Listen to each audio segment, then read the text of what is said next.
या उन्हाळ्यामध्ये ना वाळवणीचे मी भरपूर पदार्थ बनवले आणि तुम्हाला शेअरसुद्धा केलेले आहेत. तर आता वेळ आहे ते म्हणजे कुरड्या आणि सांदया, जे आपण आतरावरचे पापड करतो ना ते. तर त्याच्यासाठी मी गहू भिजत घातलेले होते. तर गहू हे 3 दिवस अगोदर आपल्याला भिजत घालायचे आहे. आणि त्याच्यानंतर तांदूळ आहे. तर तांदूळ आणि गव्हाचा दोन्ही खडा घेत आहे. तर गहू 3 दिवस अगोदर भिजत घातले. तर तांदूळ मी आदल्या दिवशी सकाळीच भिजत घातलेले होते. म्हणजे कमीत कमी याला 30-32 घंटे झालेले आहेत. तर एक एक गव्हाचा खडा छान असा फुललेला आहे. 3 दिवसापासून गहू भिजत घातल्यामुळे आणि वरती थोडासा फेस आलेला आहे. म्हणजे याच्यावरून समजते की आपले गहू आता खडा काढण्यासाठी तयार आहे. तसं तर मधात मी अजून पाणी 1 वेळा बदलवलेलं होतं.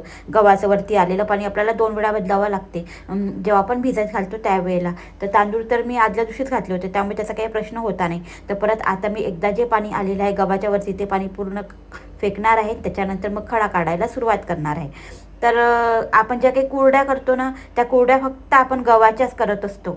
आणि आता मला सांदया करायच्या आहे. आम्ही त्याला सांदया म्हणतो, जे पाण्याच्या वाफेवरच्या राहतात ना. आम्ही ताटामध्ये ते थोडं थोडं पापडचं मिश्रण टाकून आपण पापड बनवतो आणि मग तो पापड काढतो, त्याला आम्ही सांदया म्हणतो. कोणी कोणी आतरावरचे पापड म्हणतात, कोणी कोणी वाफेवरचे पापड म्हणतात, पण आमच्याकडे ना याला सांदयाच म्हणत असते. आता कुरडी पण करील म्हटलं आणि सांदया पण करील म्हटलं. आता येत्या दिवसातनं काही माझे जेवढे काही 4-5 दिवस आहे ते इतके कामामध्ये बिझी जाणार आहे. आणि खडा काढायचं म्हटलं की खरंच खूप जास्त टेन्शन असतं मैत्रिणींनो. भरपूर म्हणजे पापड तर होऊनच जातात, पापडलाही मेहनत लागते म्हणा, पण खडा काढायला खूप जास्ती मेहनत लागते. तर चला आता पहिले मी ना तांदूळ भिजत घातले होते, तर पहिले तांदळाचाच खडा घेऊया म्हटलं. तांदळाचा खडा तर घ्यावं नाही लागत, फक्त त्याला बारीक करावं लागते. एकदम छान असं स्मूथली पेस्ट होईल असं. मला तरी असं वाटतं की प्रत्येकाची खडा काढण्याची पद्धत वेगळीच असेल. आता भरपूर जण नुसतं गव्याचे पापड बनवतात, पण आम्ही तांदळाचं ते पण टाकून पापड बनवत असतो. म्हणजे दोन्ही तांदळाचा खडा आणि गव्याचा खडा मिक्स करायचा आणि मग त्याचे आम्ही पापड बनवत असतो. पहिलं आता म्हणूनच मी वेगवेगळं ठेवलेलं आहे. हे पापड करण्याचं खरं कारण म्हणजे आता तुम्हाला माहिती आहे अक्षय तृतीया येत आहे. आणि अक्षय तृतीया जेव्हा केव्हा येते ना, ते या पापडला खूप जास्ती महत्त्व आहे. जेव्हा आपण पितरांसाठी नैवेद्य बनवतो तेव्हा कुरडी आणि सांदया, वाफेवरचे पापड हे असणं आपल्या याच्यात आपण ठेवतो म्हणून खूप महत्त्वाचं आहे. प्रत्येकच जण हे करतात, महाराष्ट्रात तर करतात.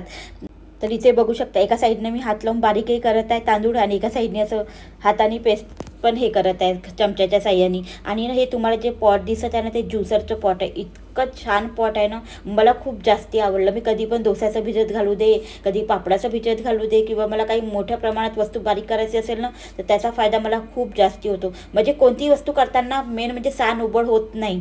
मला खरंच खूप आवडते ते पॉट. जेव्हापासून मी हे घेतलेलं आहे ना मिक्सर, तेव्हापासून ना जेवढं काही जास्ती प्रमाणात असेल ना, तर याच्यावरच मी बारीक करत असते. तर चला मग आता तांदळाचं तर आपला पूर्ण खडा घेऊन झालेला आहे. आता ते डब्बा जे काही बाहेर आणलेला आहे ते पुसून घेते म्हटलं, आणि आजूबाजूचं परत स्वच्छ करते. त्याच्यानंतर गव्हाचा खडा घेते. तांदळाचा खडा घ्यायला थोडा वेळ लागला, कारण की तांदूळ पुष्कळ वेळ बारीक करावं लागते. पण गव्हाचा खडा कसाला बारीक करायला 2 खिरकीतच बारीक होते, पण जेव्हा आपण खडा काढतो ना, म्हणजे त्याच्यात खूप मेहनत लागते, तर त्याच्यातच खूप जास्ती वेळ जाते.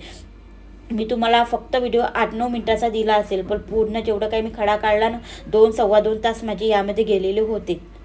पहिले ना हे सगळ्या गोष्टी आपल्या आई करत होती, म्हणजे तेच भिजत घालायची, ती स्वतः करायची. जसं आता आपलं मुलं स्कूलमध्ये जातात आणि आपण करतो, त्यावेळेस तर आपण लक्ष नाही देत होतो, बिलकुल लक्ष. मी तर कधी आईला मदतसुद्धा केलेली नाही एवढ्या कामातून. पण तरी पण जे काही म्हणतात ना भरपूर जण की आईचे गुण मुलीच्या ह्याच्यात येतात, तसंच माझ्यासोबतही झालेलं आहे. म्हणजे मी एकटी स्वतः सगळं भिजत घालते आणि सगळं म्हणजे पापड वगैरे करते. तर हे सगळं करताना प्रत्येक क्षणोक्षणी मला माझ्या आईची आठवण येत असते. ती पण कितीतरी 6-6 पायल्याचे 7-7 पायल्याच्या सांदया करायची आणि 2-2 वेळा ती खडा घ्यायची आणि 2-2 वेळा करायची. तेव्हा तर आपण पाहतही नव्हतो की कसं करायचं आहे, काय आहे, काही समजतही नव्हतं. पण जसं आपण संसारात आलो ना, खरंच असं आता असं वाटतं की नाही आपणही केलं पाहिजे, आपल्या घरी पण वर्षभराचे डबे भरले राहिले पाहिजे. तर हाही विचार आपण करतो. आणि आपण आपल्या माहेरी सगळं खाल्लेलं राहते ना, त्यामुळे आपण सासरी आल्यानंतर पण आपण म्हणजे आपल्यात ती जिद्द येऊनच जाते, नाही बा आमची आई सगळं भरून ठेवायची, तर आपल्यालाही सगळं भरून ठेवलं पाहिजे. आपलं जेवढे काही डबे आहेत ते रिकामे नको उन्हाळ्यात. म्हणजे कसं ना, वर्षभराची पूर्ती आपण पूर्ण या उन्हाळ्यामध्ये करत असतो. तर माझाही तोच उद्देश होता. तर चला मग संपूर्ण गव्हाचा खडा जो आहे तो मी बारीक करून घेतला. आणि जेवढा वेळ ना मी मस्त अशी किचनमध्ये राहते ना, तेवढा वेळ माझा रेडिओ हा चालूच राहतो. कधी बातम्या येतात, तर कधी छान असे गाणे येतात. तर चला म्हटलं ते गाणं थोडंसं सुरू होतं, थोडंसं क्लिप तुम्हाला शेअर केलेली आहे. कारण की ना कॉपीराईट वगैरे यायची भीती जास्त राहते, आणि त्यामुळे जास्त आपण गाणे वगैरे शेअर करू शकत नाही. चांगलंच राहते पण तरी पण आपण शेअर करू शकत नाही. चला मग आता 90 आली, तर तिला मी फोन करून खास बोललेलं होतं.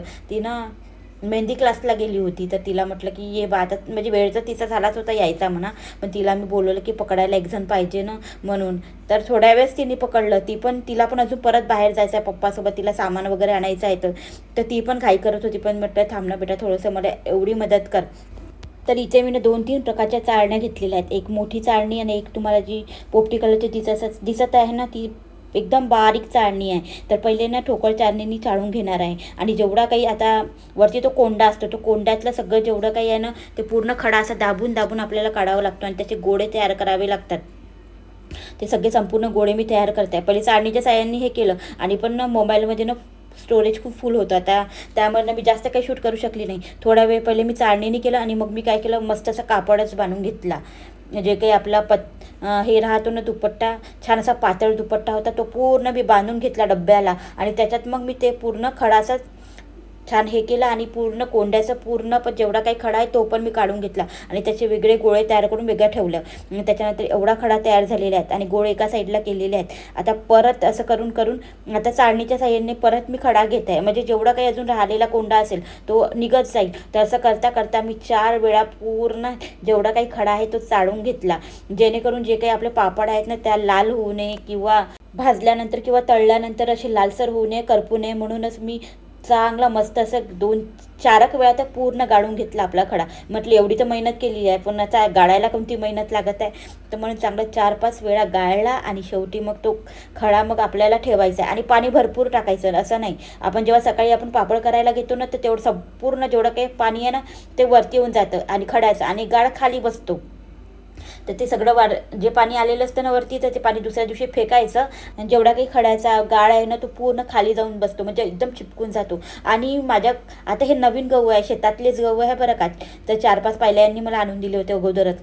तर आणि इतकी छान चिक्की होती त्याला. मी जसं जसं काढायचे ना, तर लगेचच खाली गाठ जाऊन बसायचा डब्याला. पण खरंच हे सगळं करताना ना एक जण सोबत पाहिजे. तर नव्या माझी प्रत्येक वर्षी म्हणजे राहते, मागच्या वर्षीपासून तर ती राहते सोबत. नाही सोबत राहिलं तरी आपण कापड बांधून बांधून पण खडा घेऊ शकतो. तर ती पकडून आहे, आणि मी फिरवत आहे. ह्या पापडांची ना भरपूर अशी मेहनत असते, म्हणून ना भरपूर जण हे पापड करायला किंवा कोरडी करायला मागे पुढे पाहतात. आणि कसं आहे ना, हे सगळं एवढं खडा काढल्यानंतर जेवढं की आपण पापड करू दुसऱ्या दिवशी, वाफेवरच्या सांड्या किंवा कुरडी, त्या पण एकदम व्यवस्थित प्रॉपर अशा झाल्या पाहिजेत. नाही तर मग जेवढा काही खडा घेतला त्याचं काही महत्त्व राहत नाही. तर माझ्या हाताने तर कधी बिघडत नाही म्हणा, मी असं नाही म्हणत, तुम्हाला सांगत आहे खरंच कधीच बिघडत नाही. मी आजपर्यंत खडा घेतलेला आहे तेव्हापासून कधीच बिघडलेलं नाही. आणि प्रत्येक वर्षी मी मोठ्या मोठ्या पापड बनवून ठेवते, आणि 2-3 दिवस पापड सतत करत असते. आता पापडचा व्हिडिओ तुम्हाला नंतर शेअर करीलच उद्या म्हणा. त्याच्या अगोदर मी खडा वगैरे कसा घेते हेच तुम्हाला आजच्या व्हिडिओ तुम्ही शेअर करणार होती. आणि जेव्हा केव्हा आपण गव्हाचा खडा घेतो ना, तेव्हा इतका पसारा होतो. पसारा म्हणजे ते सगळं जेवढं काही आहे ना, ते सगळं खाली पडतं, सांडतं, आणि मग त्याचे पूर्ण जे काही पांढरे पांढरे डाग आहेत ते सगळे डागं पडतात. तर त्यावेळेस ना डबल आपल्याला फरची तर पुसावीच लागते म्हणा. तर मिक्सर म्हणून मी ना जसं जसं माझं काम होत आलं तसं तसं मी सगळं करत गेली. जर मिक्सरचं काम झालं तर मिक्सर तेव्हाच पुसून घेतला. तर चला मग आता आपला तांदळाचाही खडा तयार झालेला आहे, आणि गव्हाचाही खडा एवढा निघलेला आहे. आता पाणी वरती येईल, गाळ खाली जाईल, आणि एवढं सगळं केल्यानंतर मला इतका आनंद झाला. चला मग मैत्रिणींनो, व्हिडिओ कसा वाटला नक्की सांगा. बाय.